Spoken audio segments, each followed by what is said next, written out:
tongue gesture. We should really listen to it with the vocal. Vocals now. are going to ruin it, man. It's perfect. It's great. As it is. Leave them out. All right, so we're here to talk about Casey today. Yes, we Where are. did the idea for this song come from?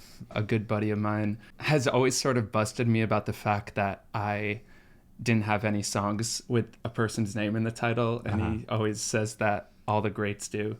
Cecilia, Michelle by the Beatles, Roberta, Valerie, Billie Jean, list goes on. So I was like, well, this is the time to do it. Mm-hmm. I don't even think I really tested out too many names. Casey came to me pretty early. Once I had the name, the whole story sort of developed from Where did there. the name Casey come from? I just pulled it out of the air. It wasn't. Really? It's not about any. I know a couple Caseys, but not. This isn't certainly not about them. Did you have to be like, hey, just so you know, this song is not about you? I guess I'm not that tight with any Caseys, Okay. but I'll let them know that it's not about them. Nice. Well, when you brought the song to us, to me, and to Jamie in the band, your piano part was pretty expansive and intricate from the start. It's certainly like one of probably the song that is the most melodic song that I've written. Like, I love playing Casey just as an instrumental piece. Yeah. And I think it works really well as just an instrumental piece.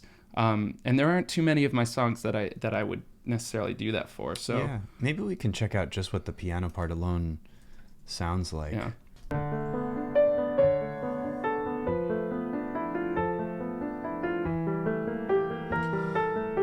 You've got these arpeggios happening kind of in the left hand, between the left and right hand, and then you're also plucking out the melody with your right hand, which is really cool. Thanks.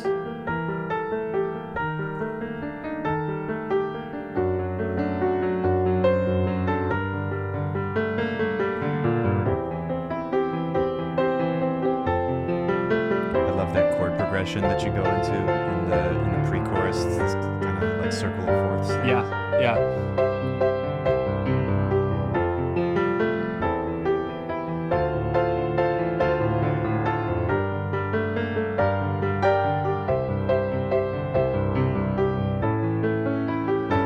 Can you give us any insight into where the musical palette, the harmonic language came from for this one? I don't really know. It's hard to explain. It's just sort of all came out at once. I wasn't trying to write any particular thing. Yeah. Musically, it's just what came out. I wish I had a better answer than that. I don't really know. You know, I do love, like you were saying in that the pre-chorus there, the like inverted chords, sort of like it's like I think there it's like C over E to F. Mm-hmm. But something about that always with the inversion where it's not on the root, it always feels like it wants to go somewhere else. You know, I think that what you just mentioned, chord inversions, is something that a lot of writers don't make enough use of. You know, and for those who don't know, when you have a chord, let's say you have a C chord, right? There's at least three notes in it, C, E, and G. And typically the C, the name of the chord, would be in the root. But if you put the E or the G in the root, if you put one of those other notes that's in the chord in the root, it's the same chord, but it's called inverted. It has a slightly different character to it. And so I feel like, especially when writers are first getting started, a lot of the time they won't even think to expand the chords in that way. Yeah. But this is something that you do a lot, and that a lot of amazing writers do, is to play with the color of the chord by changing what's in the And I will say, I've noticed that too a lot. I think a lot of my songs, there are a lot of inverted chords throughout, and I think that's definitely inspired by a lot of the guys that I listened to growing up. They were always throwing in inverted chords because it does feel like it always wants to go somewhere else. I mean, there's a big difference between in the way it sounds if I had, because I have played around where I think I did go to the root, like the C, just the with the C in the bass, and it didn't feel like it wanted to. It wasn't as exciting. It didn't feel like it wanted to go to the next chord. But what you just put the E in the bass, and all of a sudden it really feels like it wants to move somewhere. Yeah. Here's the harp part we can take a look at. So our pre-chorus starts right here, bar 29. Right. And yes, when it's written like this with slash chords, that's one way of notating chord inversions. Right. So we have the D over F sharp, so that's a first inversion, and then that goes to G minor 6, and then C over E, that's also a first inversion. To my ears, what it accomplishes is that there's like a lot of forward motion. This F sharp in the base of the chord wants to resolve up to G. Right. In the same way that this E really wants to resolve upward a Yeah. half step. Yeah. Up to F. Yeah. Yeah, and if you put the D in the bass instead of the F sharp, it's not as exciting to me. I've done it, and it doesn't sound nearly as good. Yeah. Yeah. So. Well, when you brought this song to me to produce, I really had a lot of fun with this because I feel like you gave me the power to do something with this that wasn't, necessarily like a typical pop rock song. Yeah, treatment, no. And instead to do this, kind of take it in this chamber pop direction. Yeah. Write a string trio arrangement. Which is incredible. You did an incredible job. It's my favorite part of the song. I will thank say. you. Thank you. I could just listen to the string arrangement without any of the other my playing or any of the other stuff. We might do a little bit of that today. We should do some of that. But also credit needs to be given to the musicians who played on this and really 100%. really brought it to life. 100%. And then also we just, you started with this piano part, but we decided let's not start with piano. Let's take a lot of that character and give it to a harp player and let the harp be the backbone of this song. Yeah. So let's just listen to that. We have Tomina Parvanona playing harp, and she did such an amazing Incredible job. Yeah. Something about harp. Well, let's listen first and then we'll talk.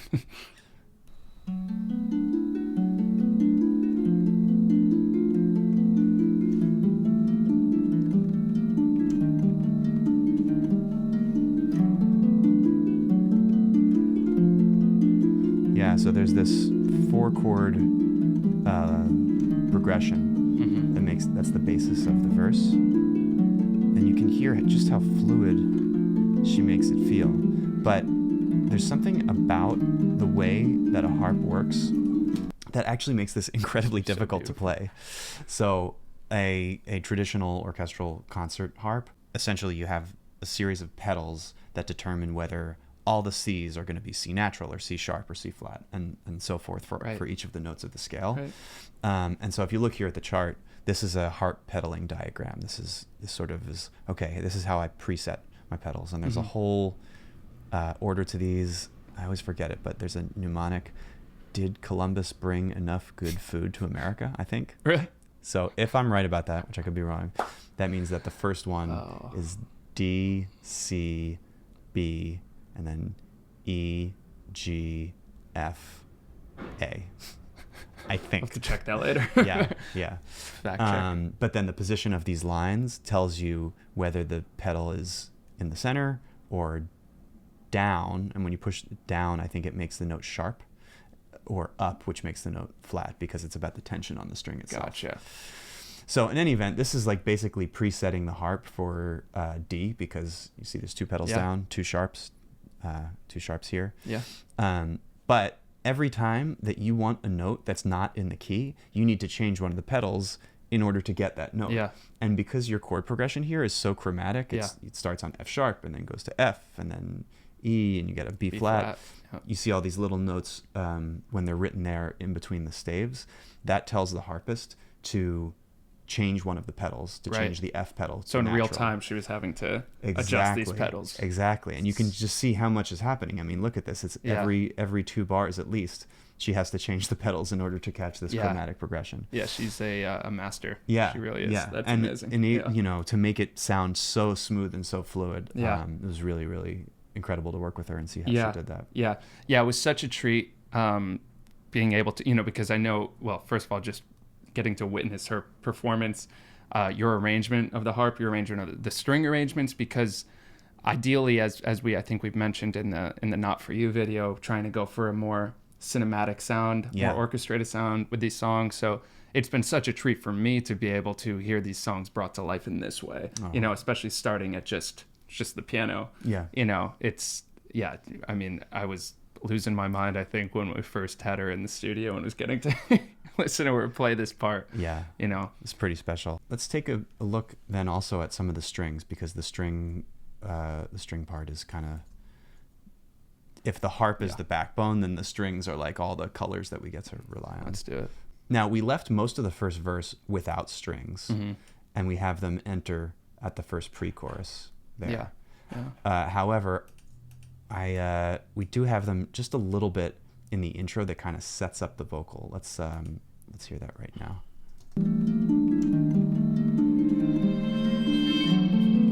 just to let you know they're there. Exactly. And this was one of maybe 2, maybe 3 spots where I wanted to use more, let's call them extended techniques. Maybe not extended, but they're very impressionistic. Right. And so in the chart, you can see it says sul pont to sul tasto. So sul pont means sul ponticello. It means when the string player plays the bow kind of over the bridge of the instrument, and it results in a bit of a like more nasal kind of creepy sound. And then sul tasto, on the other hand, is when the string player plays the bow over the fingerboard. Okay. And cool. You know, if you're a guitar player or a bass player, it's more or less akin to where you place your fingers. Yeah. Right. If you play over here, you're going to get a very nasal sound, and if you play over here, you're going to get a little bit of like a fuller, warmer sound. Okay. Cool. Although sul tasto kind of winds up being a little bit like ghostly, I think. And so rather than doing one or the other, what the strings are doing in this moment is that they're starting sul pont and then moving to sul tasto. So they're only playing one note, and this I think what we have built up here is like kind of like something between an A minor and a C6. But you have C, A, and C. Yeah. Right. So there's a little bit of ambiguity even in the chord. Yeah. But so you have a very simple harmony happening, but what you're really hearing is the change in tone just in these 2 bars. And the cellist here is playing a harmonic. That's what the circle means. And furthermore, the cello and viola at the very end of so they crescendo from triple piano, pianissimo, all the way to mezzo forte. And right at the end of the gesture, the cello and the viola switch to tremolo. So you get this kind of like coming out of the nothingness into... Yeah, it's amazing how much is going on just within those two measures. And with, like you said, such a... there's not much harmonically, really, but it has such a eerie effect. Yeah, exactly. You know? Let's listen to it, just the strings. Yeah, I mean, that could be I've heard that could be in a horror movie. Yeah. It could be in the next Jordan Peele movie. Yeah. You can even hear, I think it's the violin, which is Monica Davis. I think that at a certain point, she kind of like creaks out a harmonic, which is part of the gesture. Yeah. Wow. Oh. Yeah. That's so cool. Each one of them, it just brings out these like weird colors. Yeah. I guess it matches the unsettled nature and unsettled texture of the chords, right? Where you start the song on a first inversion chord, so we're already unsettled. The verse, each phrase of this chord progression for the verse, we never land anywhere. Right. And in fact, because the pre-chorus is this cycle of fourths thing, we never really land until the chorus. Yeah. Yeah. So I think that's where some of this idea to create a really like spooky, unsettled string gesture to start us off came from. Yeah, it's brilliant. Yeah, and it's funny enough too, even when we do land, it's the minor, right? It's D minor. It's not the chorus. That's the first chord. It's not even, there's no F sharp there. Yeah, that's a good D point. major. The verse is basically in D major, even though it doesn't resolve, but the chorus is in D minor, which is also a very Beatles thing. A lot of Beatles songs, including Michelle, are based around this not relative but parallel minor thing. There we go. Wow. Yeah. I mean, you said it, not me. So this is coming into the pre-chorus. Doom bed so far away. It's so far away. I will not beg you, Casey. This time I may just run. I need to know when you chase me, Casey, am I the one? Yeah. So let's... It's beautiful, yeah. And I just want to say, I love the fact that, I mean, you did such an amazing job with the orchestration and the arrangement of the strings, because I think if I were to just like add some strings into this from my room, if I were to do it, it would be very pad-like, right? It would just be chords, the strings would be playing, it'd be a triad.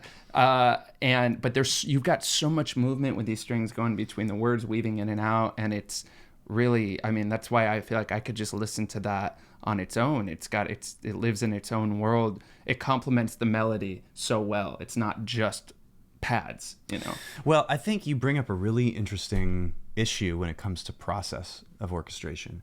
And a lot of people these days orchestrate into the DAW, orchestrate in the box, which means playing parts into a DAW. And there's absolutely nothing wrong with that, right? Like truly some of the greats do that. Yeah. But I think that there are also some shortcomings of that approach. For example, the way that string libraries and other orchestral libraries usually work is that you have sets of articulations. Maybe you're going to have, legato parts and staccato parts and spiccato articulations and pizzicato and whatever. And so that naturally lends itself, if you're just kind of like going with the grain, it lends itself to playing, to writing parts in a certain way. Yeah. This is going to be the pizzicato section. Yeah. This is going to be the spiccato section, right? And the fact is that that's not necessarily how the instrument works. Yeah. You can do that, but the whole like tradition and canon of how these instruments work is much more fluid in changing between things. Yeah. And so I think that if you really like have a lot of cognizance for it, you can write into the DAW like that. And sometimes I do write into the DAW. But for something like this that's very intimate and you really want to feel like you're right there and feel like you're a part of the instruments, it's much more natural to me to notate before putting anything into the DAW. Okay, that's what I was going to ask, what your process is like. So do you just sit down? What was your process for this? Was it just like you open up Sibelius or whatever? What do you use and just notate directly? Do you sit at a keyboard to try to figure out? I don't typically use a keyboard when I'm orchestrating. I know some people do, but I've just gotten so fast with Sibelius that it's usually quicker just to be like boop, boop, boop, boop, boop, than to use a keyboard. Amazing. Sometimes maybe if you're like writing for piano, I'll sometimes use the keyboard. But I started with the harp part because we had you played in your piano part and I took that MIDI and then I basically adapted that into something that's playable for harp. Like we said, that's the backbone of the arrangement. And when I looked to the strings, I have in Sibelius, there's a staff and you can just go along, okay, here's what the harp is doing here. Maybe it's possible I even transcribe the vocal. Sometimes it's helpful for me to see that. And I will try and listen to what the song is asking for. So, for example, like making decisions off the bat as to where the strings will enter and exit is a helpful kind of like global thing. Okay, it feels like we want to set up the verse, but then the first verse, we're still establishing this texture of harp and vocal. So maybe we don't have the strings there. And then in the we'll have them kind of sneak in, but then step forward really and take more of a leading role in the chorus. Right. And I wrote them in. Maybe if I hear a melody somewhere, like you can see here, there's some counter melodies in the high strings in the violin and viola. Yeah. Maybe I'll write that first and then think, okay, do I want this in harmony? Do I want it in unison? How do I flesh this out? And how do I... Michael Starobin, who is a Broadway and sometimes film orchestrator, I saw a talk he gave years and years ago, and he talked about how every orchestrator's job or desire is to like keep the ball moving. Okay. And how there's so much about conversation between parts. Yeah. So you certainly do that here with this. I mean, that's... Well, thanks. Yeah. I'm always listening to the vocal and listening to where both the spaces are in the vocal. How can I connect this phrase to that phrase? And also where does the vocal want some support in one way or another? Amazing. Let's listen to that chorus again, just vocal and strings. I think something you'll see here is that I'm using a lot of like not musical terms, but just language. Start out hollow, play the chorus dark, warm, hushed. Right. I think that sometimes people underestimate how far that can go with players. Yeah. Yeah. Because I could have said, don't play with vibrato or put the bow here.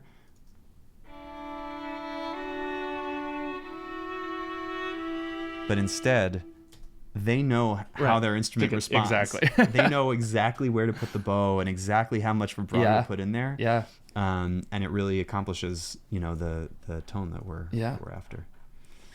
Who are some of your, maybe this is, I'm genuinely curious, some of your favorite arrangers that you've been inspired by, or orchestrators, or who you sort of try to, harness when you're doing something like this, Yeah. Good question. It depends on the context, but some of those that I've been most inspired by, Rob Mathis is up there. Rob has done a lot of incredible work. He does the Kennedy Center Honors each year. He's also done a bunch of like pop stuff and film stuff. Amazing. He's like the cat that can bridge those worlds really naturally. And he also orchestrated Sting. So he did Sting's orchestral album. Oh, wow. Symphonicities, I think it was called. And then he also orchestrated Sting's The Last Ship. And I played a little bit on that show. And so that was the first that I got to know his playing. And playing parts is a very intimate way to get to know how someone writes, sitting in the pit and just hearing all the parts around you. Yeah, I bet. So Rob has a very like earthy thing that simultaneously like is like hugely emotional, right? Like it really feels like he wears his heart on his sleeve, but it's not schmaltzy. It's really textured. So I love Rob's work. Yeah. Vince Mendoza orchestrated the Joni Mitchell orchestral albums, Travelogue and Both Sides Now.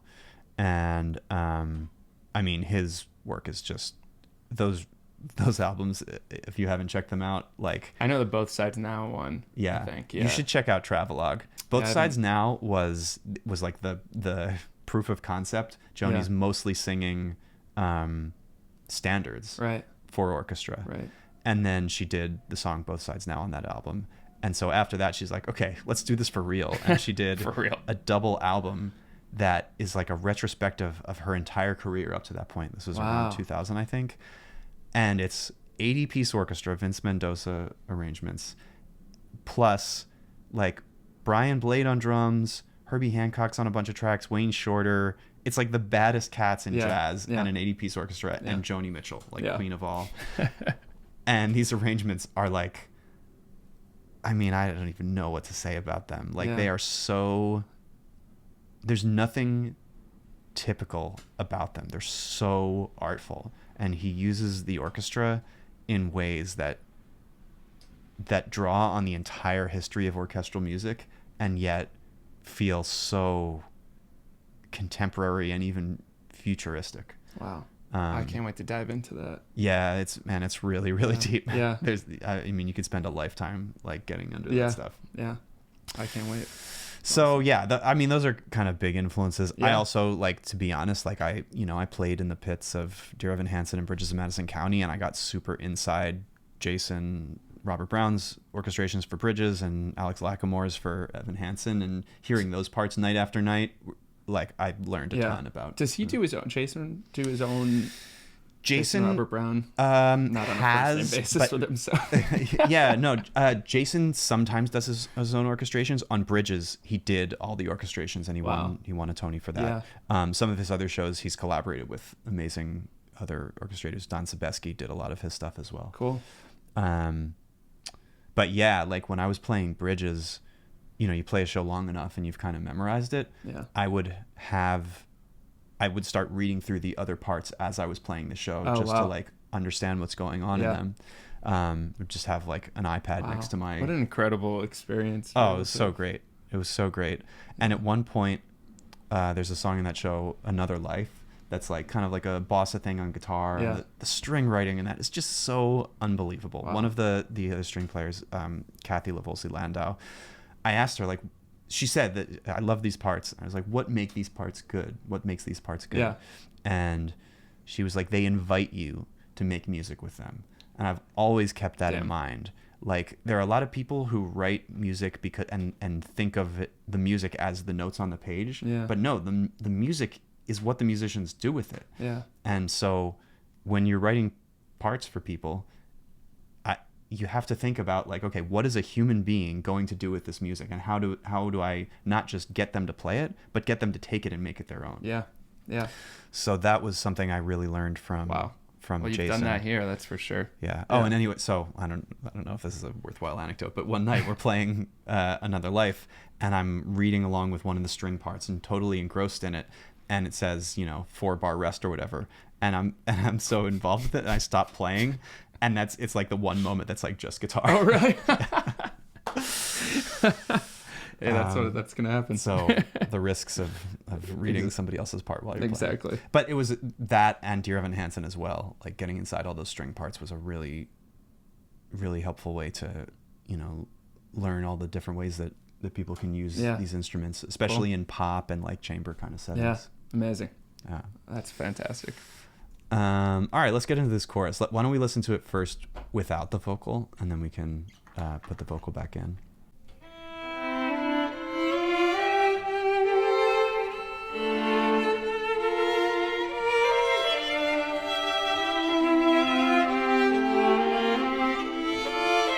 So I like this interplay here.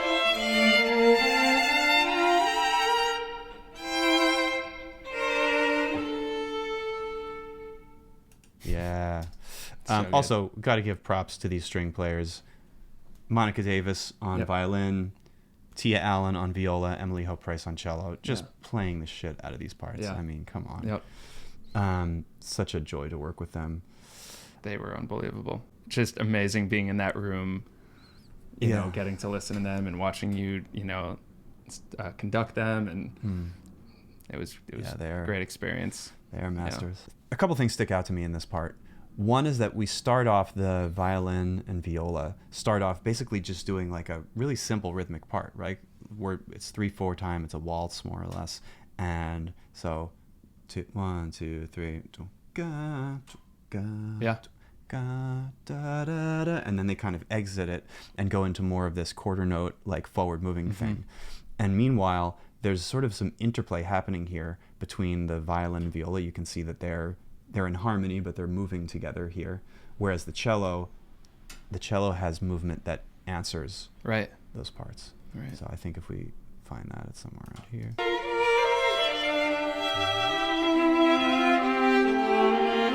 There's a lot of trading off back and forth. And when we get to this part, we'll listen to it with the vocal. Now we're back to rhythm there. But I think the sort of like third part of the phrase, the violin and viola are much more with the vocal there. Yeah. They're kind of harmonizing the vocal. Let's check it out with the vocal as well. You're so far away, I will not beg you, Casey. This time I may just run. I need to know when you chase me, Casey, am I the one? Yeah, so something I noticed this time is that when there is quarter note motion in any of these parts, it tends to fall where you, as the vocalist, are sustaining a note. Yes. And like, for example, the fact that you have the phrase here, right? I will not beg you, Casey. And the quarter notes carry you over to the next phrase. Yeah. Were you aware of that? You think you must have been aware of that at the time? I mean, I think that is it just maybe a musical instinct? Well, I think at this point I've done enough thinking about it that it's somewhat intuitive. Yeah. I tend to just hear things that way, but I've trained my ear to be listening to listen to the vocal. Yeah. And to listen to other things as well. What's happening in the chords? Are the chords moving at the same rate? Do they stretch out here? Are there more chords in this particular part? Yeah. So it's really all a function of listening. Yeah. Yeah. Let's keep going. So here we're back in the mid-tro, breaks down Mid-tro. again to heart. Oh yeah, mid-tro. I forget that like sometimes people still respond to that. I learned that term midtro. Of course, it's right, like intro, outro, midtro. There you go. It does make sense. I learned it from a guy named Bill Mead, like over 10 years ago. We were playing a gig and he mentioned it, and I was like, "That's smart. I'm going to use that." And then I started put that in my back pocket. Yeah, exactly. For later. Yeah. Because like, what else do you call it? No, you call it midtro. Yeah. That's it's perfect. Yeah. All right, here's the midtro.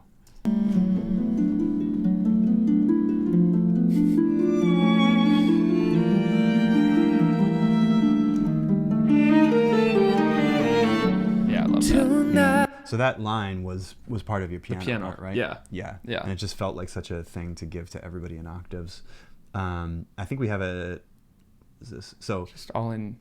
It's just all in unison, right? They're in octaves. Octaves. Viola and violin are in octaves, Okay. and then cello and viola start in unison, but then split to a third octave on the B flat. Yeah. No, that's not even a B flat. What is that? Oh, it is a B flat. I also think it's interesting that we start with this, like violin and cello are here in an octave, and it just has this very hollow feeling to it. Still does have that eeriness quality to it all. Yeah. You know? Yeah, totally. Just stays consistent. Totally. Tonight you're pacing. Wow. There's something that's on your mind. My heart is racing. I'm knocking, please let me inside. That is so cool. I'd never heard this section soloed like this. Yeah, it's a little hidden in there. It really is. Yeah. This section definitely felt like it wanted some word painting to me, which is when you're kind of like listening to the lyrics and trying to depict the lyrics. So what's the lyric? Tonight I'm pacing, right? You're Tonight pacing. Tonight Yeah. you're pacing. Tonight you're pacing. This kind of feels a little like pacing to me, right? There's something that's on your mind. And then you say, your heart is racing, I think is the next Yeah. line. My heart is racing. Your I'm knocking. mind. My heart is racing. And at that point, So cool. instead of just the quarter notes, we start having basically playing on the end of two, which it leans towards a more 6/8 interpretation of the time signature, but it has like it's sort of anticipated, and I think that to me kind of evoked the like heart is racing kind of thing of like not being totally in time. Well done, man. That's Thank so you. cool. We also get a couple more colors there. This is the impact track. It's these little subsonic pulses. They're there. Yeah. So that's the like heart is racing thing. Yeah. You can feel them. You can feel them. Yeah. You can't hear them, but you can feel them. And we also get this synth arpeggio, which is mostly, I believe, doubling the harp. Let's just hear it soloed and then we can... Oh, yeah. It's the main arpeggiated part. It's so anxiety inducing. I feel like honestly, just listening to the thump and the synth here, this part, it has a completely different effect sometimes depending on the instrument, you know, as opposed to hearing that on the piano or the harp. It's perfect for the verse, right? Itself because of what lyrically this verse is going on about, but it's perfect for that. Absolutely. I really wanted to lean into that kind of drama. We should highlight, there's this little snare thing that happens. Jamie Eblen on the snare. Tonight you're pacing. There's something that's on your mind. My heart is racing. I'm knocking, nestles in there with the let me inside. So far away. You're so far away. So now we start getting a little bit more filling things in. Yeah. Let's check out the drums. So as you can see, we have like at least 3 sets of drum tracks here. Actually 4, because we had Jamie also play toms separately, and I just bounced them down to a stereo track here. Gotcha. But first up, we've got, let's see what's happening here. So this is like just brushes on the snare. Yeah. It's almost like he's playing in 4, even though it's in 3. I know it does not. I'm trying to place it. 1, 2, 3, 1, 2, 3, 1. Where does it fit in if we were to play any other parts of the song? Like the. Wow. Really subtle, really tucked in there. Even the harp now playing, more of playing more chords, yeah? Yeah, let's see if we can find that. Very cool. Yeah, so the harp has been doing arpeggios the Arpeggiating, entire song until we get to the second pre, and she starts playing like that.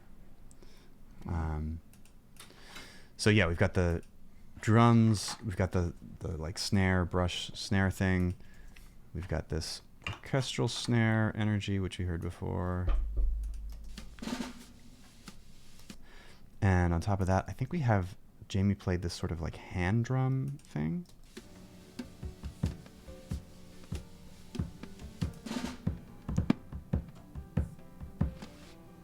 Maybe he was playing his hands on the snare. Yeah. To be honest, I'm not sure. Looks like we mic'd the entire kit, so. It was really. Yeah. Yeah. Well, yeah. Yeah, so that sounds like hands on snare without the Yeah. snare on. Watching sort of the drum part come to life also was so exciting because I do remember when I first wrote this and wanted to bring it into you guys, I had no idea. Like sometimes, you kind of have an idea like, oh, I can imagine what maybe the drums are going to be doing. And, then, Jamie comes up with everything he's doing and puts his own spin. And it's incredible how he brings everything to life also. But this song, I had no idea what, with the percussion wise, with the drums, what would be going on really until, you guys started, working it out and figuring it out from there, because I had not a clue what it was Well, gonna I be, think the drum arrangement on this that we arrived at is really special because it manages to be many things at once. It manages to have this orchestral energy with this sort of distant snare thing, also this like multi-layered textured hand drum thing. Yeah. And then ultimately, as we'll get there, it arrives later on to like a full-on rock kit. Yeah.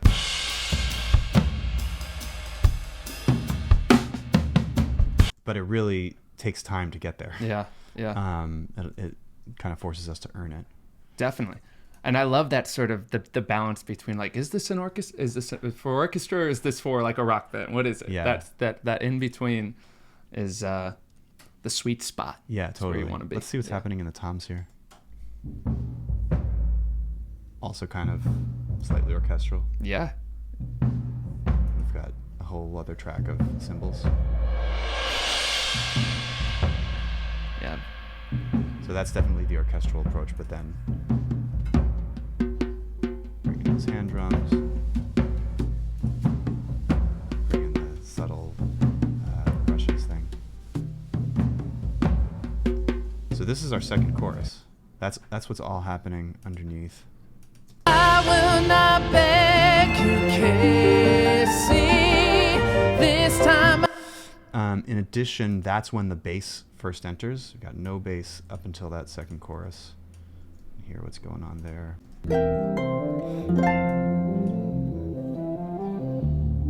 Bass is tucked in.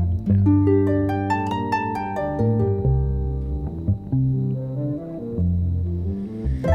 And I chose to play a Hofner on this, my Hofner bass, which is like kind of like a thuddy, earthy energy. It's, similar to early Beatles records, which is like kind of the opposite of the chamber approach. And I think by this point in the song, I wanted to have something to really cut against the pretty energy that we had established. So our strings, here we go. Kind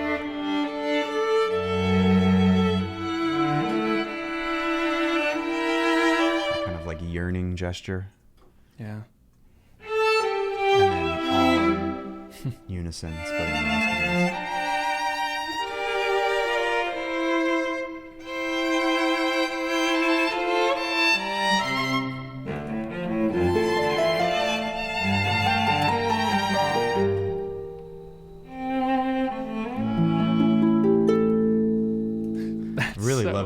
play there. So nice. I love that the harp is like, the harp has left the arpeggios behind, but every now and then we'll catch little pieces of them. Yeah. And then the cello and the harp sync up in a couple. Can we listen to that spots. again? That was just Yeah, totally. Here it is with the harp. amazing.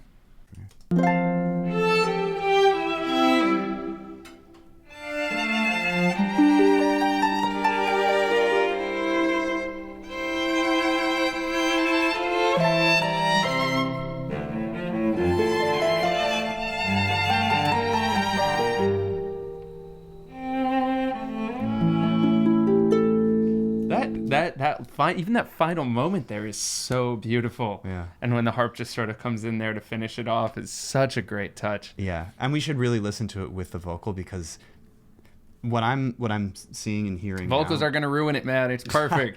It's great as it is. Leave them out. No, but what I'm seeing and hearing here is that I think there's a lot of like almost gestures of like things that like feel like they're about to land and then don't. You know, starting with here, middle of the pre-chorus, and then several times in the chorus you'll see that like here 92, the strings all like kind of build in quarter notes, but then we get down to the downbeat of 93 and there's nothing there, and it's only cello when it comes back in. Yeah. Similarly 96, Right. like we've had this whole gesture kind of grow and the cello's here unison with the harp, but then 97 suddenly everything drops out. Well, it's because you're building these things to complement. It's not just, these aren't meant to be their own separate piece, right? You're doing these are written to complement the song itself, to complement the vocals, to amplify it. Sure, and I think that the feeling that the vocals give me is one of unsettledness, of like almost getting there and then not quite getting there. And so I think I tried to bring that out a bit in the arrangement. Let's check this out with the vocals. I will not beg you, Casey. This time I may just run. I need to know when you chase me, Casey. Am I the one? Ooh, rain falls slowly. Time is standing still. I cannot turn back, only I know that I will. Yeah, there's a lot of fun stuff to look at. Oh, yes, there is. So, damn, there's a little bit more word painting here, right? Yeah. Rain falls slowly. And whereas up to this point in the arrangement, I mostly leaned on the strings to take us in the like kind of traditional classical direction. They're articulating things rhythmically in the way that we're used to hearing, you know, da da da da da da da da da da. In the bridge, I really had the strings pull against the rhythmic thrust that you've established. So first we have them doing, these are dotted quarter notes, and so instead of where the feel was like this before, they're going ba da da ba da da, and then da da da da da da da da da da, and just really like trying to ring a sense of rhythmic, like you know, pulling against what's there. Yeah. In addition, we have them playing flautando, which is a technique similar to sul tasto, but it's a little less disembodied, maybe a little more colorful, a little more impressionistic than sul tasto. What does it mean exactly? I think it means flute-like. Someone should fact check me on that. But it's an interesting color. You can just hear what that's. I love, what you got going on rhythmically here is amazing. Such a nice change. We have the viola doing trills while the others don't.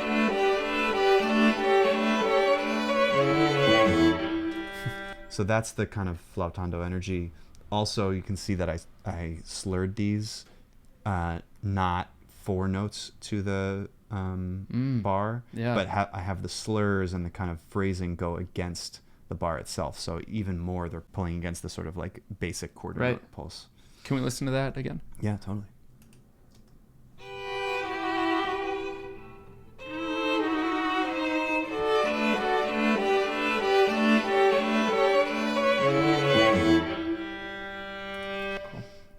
And then the viola lands on I guess that's the open G string, which is why it sounds so, there's no vibrato or anything. There's a real distinct sound to open strings on string instruments, because typically string players will be doing vibrato, or Right. there's a lot more control that you have over the note when it's not an open string. Okay. But then there's something really cool about open strings, like that. Oh yeah. Yeah. We also bring in the guitar here. I think this might be, I've got some guitar throughout the rest of the song, but there was not some up to this point.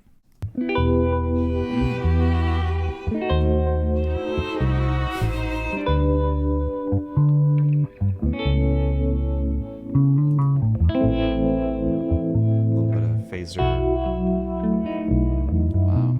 Yeah. Man, I don't I didn't even realize there was the guitar in that section. Sorry. But that's such a great effect. Yeah, just kind of snuck it in there. Yeah. A little something to make. Actually, John Hampson of the band 9 Days, who I played with a little bit, he always said, you got to make the bridge an event. You know, so I'm always thinking about like, all right, what can I do to make the bridge an event? Yeah. Really set Yeah. You throw a sneaky guitar in there. Sneaky. Let's hear that with what's going on in the drums. It's funny, you listen to this without the strings and harp, and it's like, feels like a totally different song. This is not the same song. This is not the same song. Okay, now let's put the strings and harp in.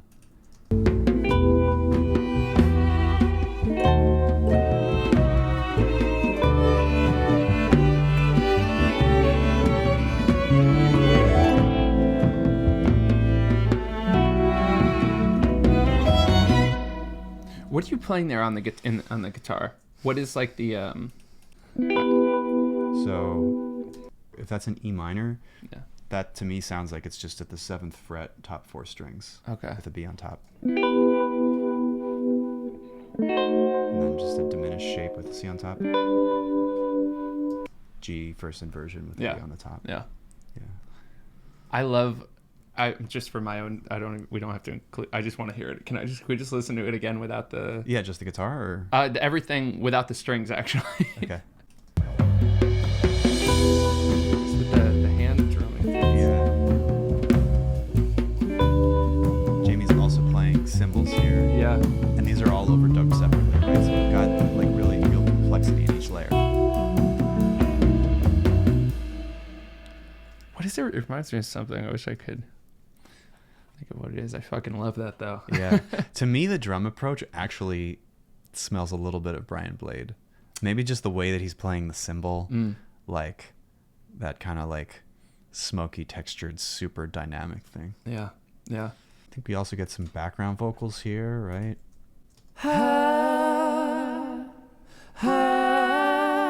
Yeah. Which I love. It's like using the background vocals as a texture. Yep.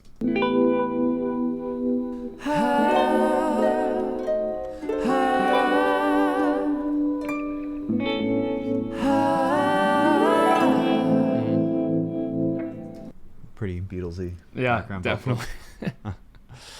You can't escape them. Yeah. Yeah, here's where you really, go to town with some flowy classical piano stuff.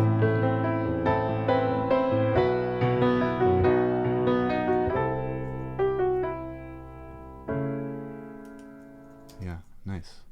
Love a good bridge. This is a good bridge. I like this bridge a lot. Everything about the bridge. Yeah. The arrangement, harmonically, I love it. Yeah. I love that it goes to, even harmonically when it goes to the, I cannot turn back only, boom. Then it goes back up to the C there. Yeah. Instead of, continuing with that downward motion. Yeah, the harmonic motion is really interesting here. I cannot turn back only. I know that I will. Sort of climbing and then it,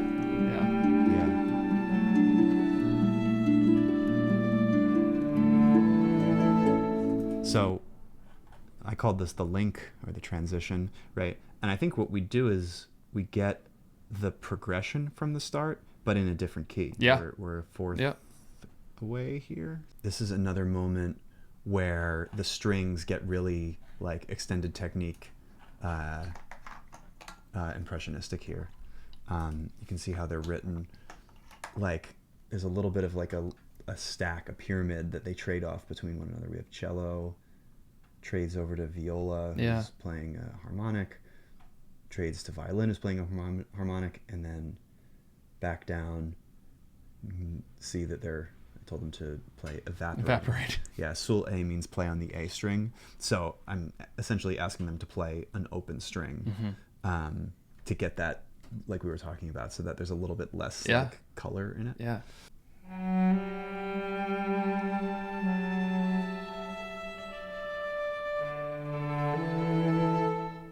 It's very like points of light. Yeah, you know, I love that moment in the song. It's really, really beautiful. Yeah. Looks like there's something happening in the guitar here, which I'm unaware of. Oh, yeah. Just kind of announcing the section. Yeah. Oh, it's so quiet. Nice. So it doubles up on the... Because I don't think the piano plays it there, right? I think maybe not. Piano's super simple. Yeah. Oh, it's in there a little bit. Yeah. Which was really fun, because I think we've mentioned this before, but it was really fun to sort of work on the piano part in the studio for this, because I've sort of got a way that I'll play this song when I'm playing solo, or maybe when we're playing it live too, you know, which we actually haven't, I don't think we've done yet, but we haven't got the chance to do yet. But when I play this song live, I've got, you know, basically the way that I wrote it is how I'll play it on the piano. So it's really fun to then, you know, when we go into the studio and have to consider now all the other instruments that are playing, and to get to work with you trying to figure out, okay, how can we pull back some of the piano part to let the other instruments sort of shine through? And that was all sort of worked out, either whether it was in rehearsals or in the studio that day. Well, now that I hear it, I think what's interesting is that the piano is actually very much playing ball, so to speak, with the strings. Yeah.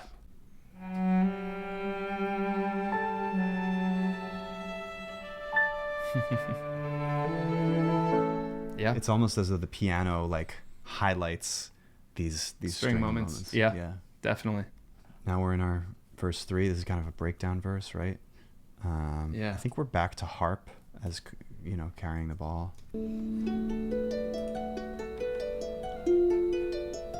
But the harp is up the octave now. Wait, real quick before we jump to verse 3, I was just having a conversation with a friend yesterday about, I forget what I don't know if she said that she loves bridges, but I love bridges so much in songs. Mm-hmm. Are they still, I should know this, but are they just not as popular of a thing anymore? Do people tend to want to get their bridges just no longer cool? What's happening with bridges? Because I love me a good bridge. What is the state of bridges? What's happening to the state of bridges? I think I love a good bridge. Yeah, I agree. And speaking of Jason Robert Brown, I think the thing that first drew me to his writing was that he, especially in like the last 5 years, he writes these bridges that just keep, it's like you open the door and you're in another room, and then you open the door and you're in another room, and it keeps going and building on itself, and it's so much more than what the Beatles would call a middle eight, which is basically just a transition, or the B section of an A or B A form. That's funny that you mentioned him. When I was writing the song and thinking about the string arrangement, Jason Robert Brown and the last 5 years was certainly something that was on my mind throughout this process. Interesting. Yeah, I mean, just his, nothing very specifically, I guess, but I had thought about him in, hearing just the string arrangement in this, or just even in composing the... Maybe just kind of like the chamber texture. Yeah, for sure. So what is the state of bridges today? Yeah, you tell me. Here's what I think. I think there's still artists writing great bridges. Of course. That said, the way that a lot of music is written, not all music, but a lot of popular music these days, the way that it's written is that producers and writers come up with a loop and build the song around a loop. And there's lots of people who might bemoan this technique, this aesthetic. Actually, a lot of people, especially people coming from a Western musical perspective, don't understand the depth of loop-based composition. And to be honest, it comes from before hip-hop. It comes from a lot of African musical forms that were also based on loops. If you look at Fela Kuti is like not the start of this, right? Fela Kuti was an artist in the 70s, but his songs are typically like 1 or 2 bar loops with various horn figures and melodies that come on top of them. But the loops, you can have a 1 bar loop and it can be satisfying to play or listen to for 20 minutes or more because of how deep the part is vertically and how all the different parts interlock. And so when you got to hip hop and sample based composition, the aesthetic became, how can we make this loop, this break, how can we make it feel so good that you can listen to the same thing for however long and not get tired of it? So even though a lot of the pop songs that we're talking about today incorporate other aspects of Western music and et cetera, and they're not purely loop-based compositions, the means of composition have evolved around this, you know, African and Black American aesthetic. And as a result, and I think also to an extent based on the influence of Eurocentric electronic dance music, the bridge has often been replaced by a breakdown of sorts or an alternate chorus of sorts. You can look at alternate choruses going back to Max Martin's work in the 90s, you know, like all the Britney Spears, Backstreet Boys, NSYNC stuff. There was you get at the end, you get like 2 choruses and then an alt chorus where there's a different melody over the same chords, and then you combine them.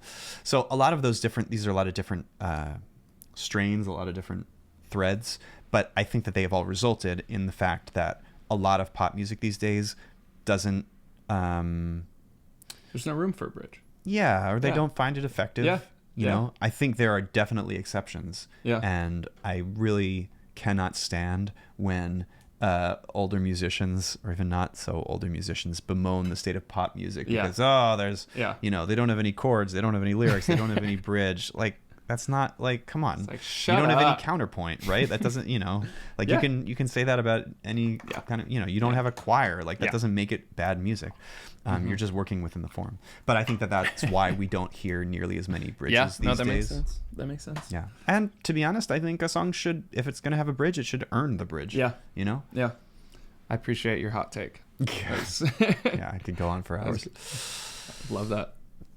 All right, so we're in the 3rd verse, and the harp now takes the main lick up an octave, so we get this sort of like lighter, less grounded energy. Maybe something else to look at here is that the piano, I believe, is in this sort of disembodied way reinforcing the melody. You're slowly floating,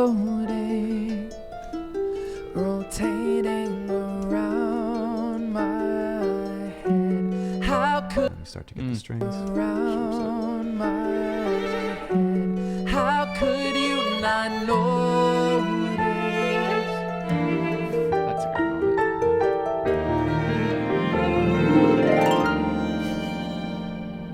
moment. Even more of the kind of like almost gestures, like we almost get there and then pull back at the last second.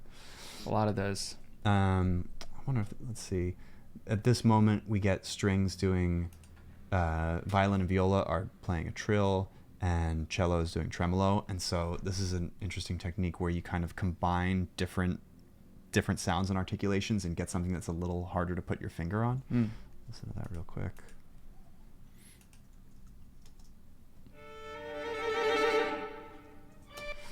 This, by the way, is a up bow sign. And so particularly when there's like a crescendo, if you ask the players to up bow, because of the weight of the bow and how it's distributed, you can start with something that is weightless, and then the way that they go like that, you wind up with more weight as it's going towards where their hand is.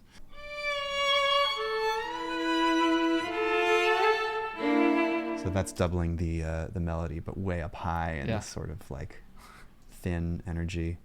To be honest, I feel like that kind of gesture I maybe lifted a little bit from Rob Moose, who does a lot of amazing string arranging for Sarah Bareilles, Phoebe Bridgers, Paul Simon. Like, he's got a pretty amazing resume these days. Nice. And Gabe Kahane as well has done a lot of really interesting things with like these like thin octaves and harmonics, and I love that kind of stuff. Does he arrange his own stuff, or were you saying that? Gabe and Rob Moose have worked together. In fact, the first time I ever saw either of them play, Rob was playing guitar and violin and leading the section in Gabe's performance. But I also know that at least the charts that Gabe has been kind enough to share with me of his, he did his own arranging. Wow. Yeah. I saw him play live a couple times, and years ago. It was just absolutely blown away. Yeah. By his Yeah. his compositions were unbelievable. Just incredible. Yeah. If you're not hip to it, check out the string arrangement on Empire Liquor Mart from his album. Oh. The Ambassador. Yeah. Just unbelievable. Yep. He does a lot. Doesn't he do also? Isn't there a video of him playing it like in some apartment? I think yes, like an apartment session with a whole, and they're all in yes. different rooms. I don't remember this session, but I think it's that song. You might be right. Yeah, that rings a bell now. Yeah, that's he's.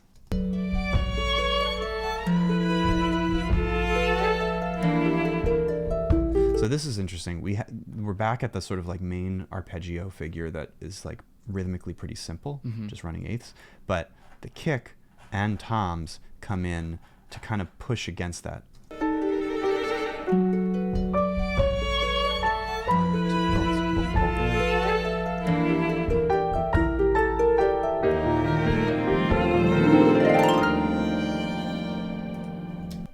Let's see, guitar and bass re-enter.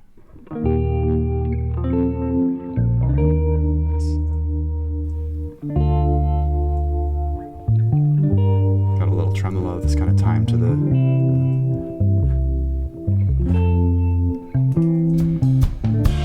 Now we've got much more of a substantial drum part, right? Yeah. Now there's still not really backbeat. Let's do it again. You can hear Jamie's alternating between cymbals, but there's kick, and then he kind of occasionally lands the backbeat on the toms. Again, just hearing it with the guitar, the bass, and the drums, it does feel like a completely different song. Yeah. Without the piano and the strings. Yeah. Maybe we need an alt version. Yeah.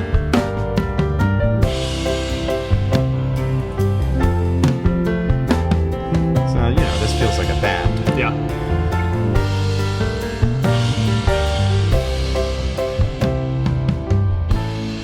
It does. It doesn't feel anymore. It doesn't feel like such an orchestrated, right? But on the other hand, but then you get those, the strings in there. Exactly. This is a different song.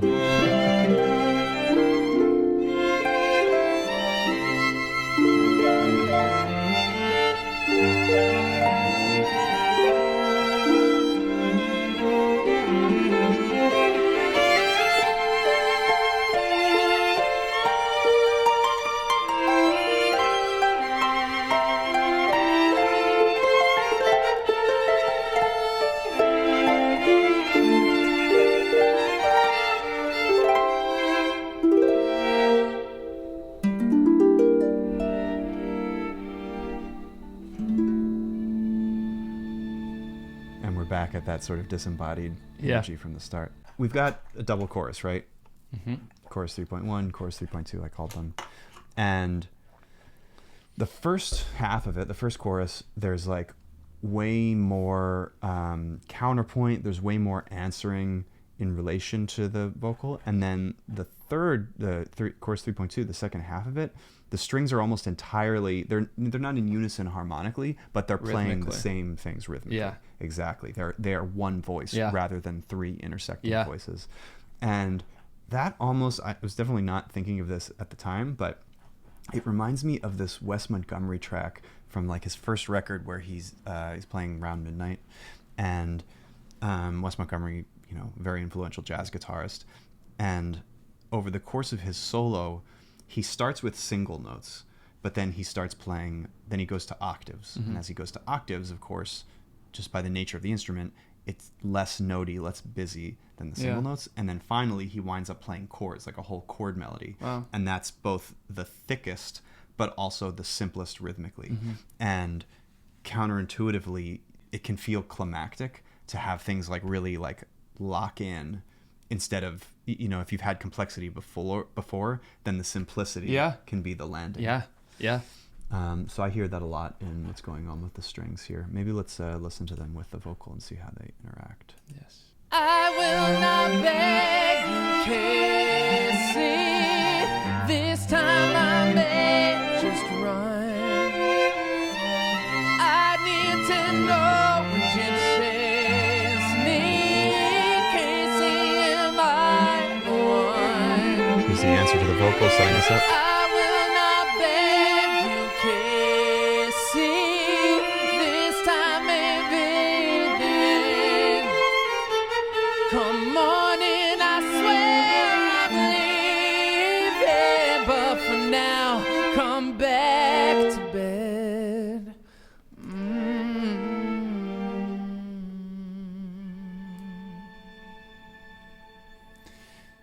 You're right. It is amazing how, and I never thought about this before, but there is this sort of climactic nature to it by them all of a sudden playing in unison. Yeah. Rhythmically Yeah. in unison. Which I never would have thought. You'd think, oh, there's more going on, and maybe that's the climax of it. But the fact that there are these different things going on rhythmically between them, and then it leads into them playing together. Right. There is something about this being like, oh, the big final moment of the song. Yeah. And simultaneously, I think it kind of frees the drums up to be much more complex, whereas the drums were much simpler before. Let's bring them in.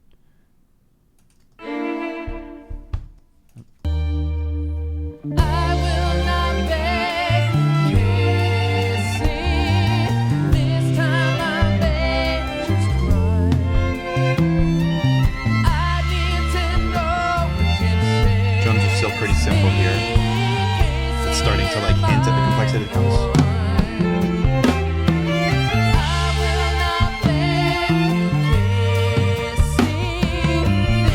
A lot more push and pull in the drums.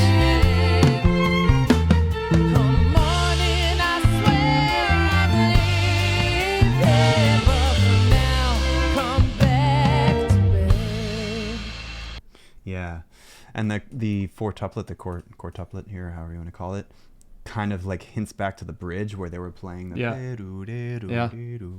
and simultaneously responds to the vocal. Let's see if I can find that.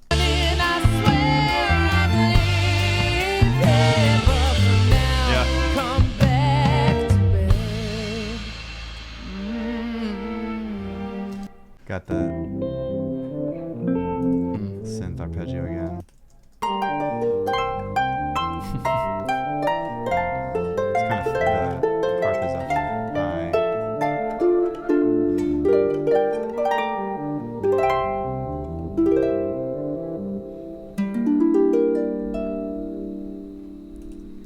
What is that? Just a what are like the notes? It's a sus. Is it? She doesn't actually hit a C sharp. The last harp. Yeah.